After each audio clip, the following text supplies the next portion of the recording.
Hello, welcome to my channel, guys. Generational Gooner.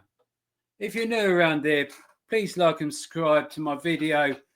I'm on my way to hit 50 subs. I'm new around here, so help a newbie out and grow my channel. Right, let's get into the main topic of this video. Arsenal are on the verge. Might already have signed in my recording of Chelsea's goalkeeper. Wouldn't be a transfer window if we didn't sign a goalkeeper and someone from Chelsea. But hopefully he'll be more of a Jorginho than a Raheem Sterling. But let's get into it. Kepa Arrizabalaga has a 5 million release clause. Verbal agreements have been reached and all parties are happy with it. And David Ornstein dropped it last night while the England game was on. I was out and that England game, Borefest. But anyway, Kepa will agree to personal terms and it's just got to activate. Arsenal have to activate the release clause and then medical to be done. He will, I think, become our first summer signing. Everyone might be shocked about that because they thought Zubimendi would be our first summer signing, but Sociedad, as I've said before, want it done in July for financial reasons. But Kepa, new goalkeeper, Arrizabalaga could be our new number 2. I think it'll be a great signing for the club. It's not a reject. He's won 2 Champions League, UEFA Cup. Less said about that. Europa Cup. Less said about that because I haven't got over Baku yet. But there we go. Good competition. This will be good competition for Arsenal to have a number 2. He will come in, as footballers do. He'll be competitive and he will want that number 1 spot.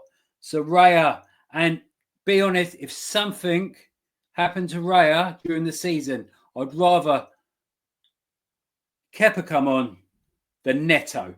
We see what he did during the season, last season, and no, not for me. He will be a good number 2.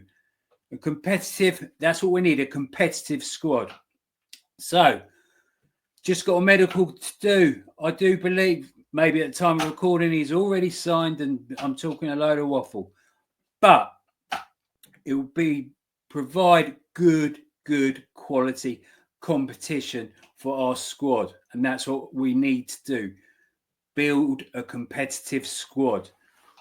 Right, let's get on to some other news. And it regards West Ham's Mohamed Kudas. I will read it out for you because I think it might be a bit small. Let me know in the comments if it is. This is by Punt Drunk Arsenal at Steve91S1 TV, I believe it is. Arsenal hold talks with Ghanaian and West Ham midfielder Mohamed Kudas. And basically that means we're in talks with the West Ham attacking midfielder, can play anywhere across the attacking line. We were interested in when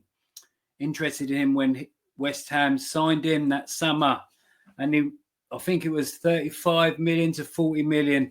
But we won't pay that for the release clause for West Ham put in is £80 million, not euros, pounds. And I don't think we would pay that. But if we can knock it down, I believe 60 to 70 million and a deal could be done. But that's at early stages. But it's like I said, it's good to be talking to different people. And I really want us to have a competitive squad.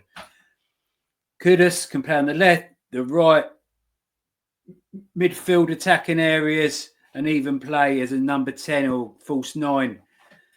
But if need be, but that's early days, and we got to still build a quality squad. I'm going to go into some contract renewals because there's news. Firstly, on Thomas Partey, as of Friday, still no complete agreement. But Thomas Partey, we really need him to be playing if he's to be part of the squad, because that can be competitive with battling it out with Zubimendi. And Arsenal were considering all options despite the verbal agreement. So they'd be looking elsewhere behind the scenes. Partey has now verbally agreed, but this was on the 28th of May. Reports from Sam C. Verbally agreed a new Arsenal contract with just the minor issues to be ironed out. So it's important to sort that out, because we already know Spain team Barcelona, the Giants of Barcelona, are in talks with him as well, and you never know, he might prefer Spain to London or vice versa, London to Spain, but we've got to get it sorted, and we'll be looking into alternative solutions for that, but we've really got to get it sorted, because I really want a competitive squad.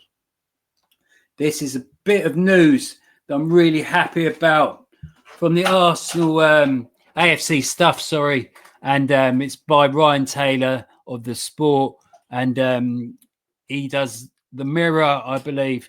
So Bukayo Saka, William Saliba have positive dialogue over with the club and want to stay at the club. Arsenal are relaxed about the process, while they understand in negotiations can take time. They maintain confidence agreement will be struck.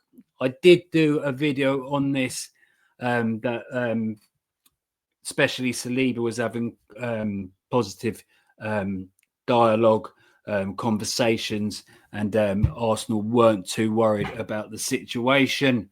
But then we've got the young Hale products and first team regulars. Ethan Nwaneri and Miles Skelly are also in line for new deals, which would also include the pay rise, basically, of their contracts, and are due to expire in summer of 2026.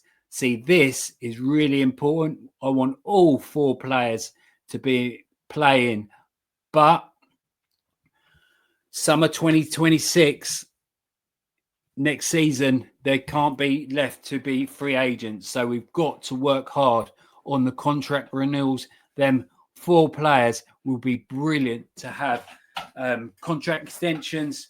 I do believe it's positive, and in my humble opinion, I think that they will all sign, like Gabriel, a 5-year contract.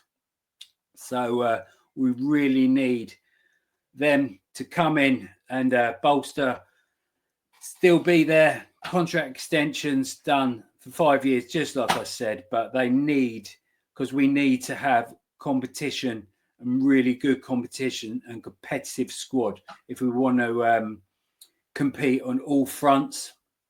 So that's me done for now. Any news, I'll be back on either on YouTube or YouTube Shorts or whatever. If there's any further announcement or transfer, we sign someone, it's important to for the channel to put out there. If you stayed this far, don't forget to like and subscribe. And I'm on my way to 50. And as I always say, up the Arsenal, and peace.